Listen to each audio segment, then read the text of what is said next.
तर आज दैवत गोट फार्मला काही मंडळी आलेले आहेत शेळ्या घ्यायला. आणि ही तुम्ही कुठनं आलेले? इस्लामपूरवरून. इस्लामपूरवरनं आलेले आहेत. तर शेळ्या किती घेतल्या तुम्ही? 10 शेळ्या घेतल्या. 10 शेळ्या. काय भावानी शेळ्या बसल्या? 20,000 बसल्या. 20,000. शेळ्या कशा वाटल्या?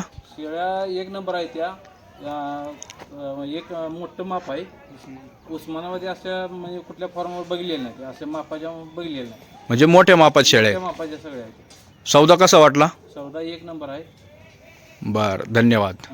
साहेबांचा व्यवहार पण चांगला आहे हां. आणि फॉर्म पण साहेबांचा चांगला आहे. आज किती तारीख आहे? आज 3 तारीख. 3/3/2026. 10 शेळ्या इस्लामपूरला संध्याकाळी चाललेल्या आहेत. तरी कोणाला पाहिजे असतील तर संपर्क साधावा. तर मित्रांनो, आपल्यापैकी कोणाला अशाच प्युअर उस्मानाबादी टॉप क्वालिटीमध्ये शेळ्या खरेदी करायच्या असल्यास दैवत गोट फार्मसी खालील नंबरवर संपर्क नक्की करायचा आहे. क्वालिटी आणि क्वांटिटी आपल्याला भेटून जाईल. धन्यवाद.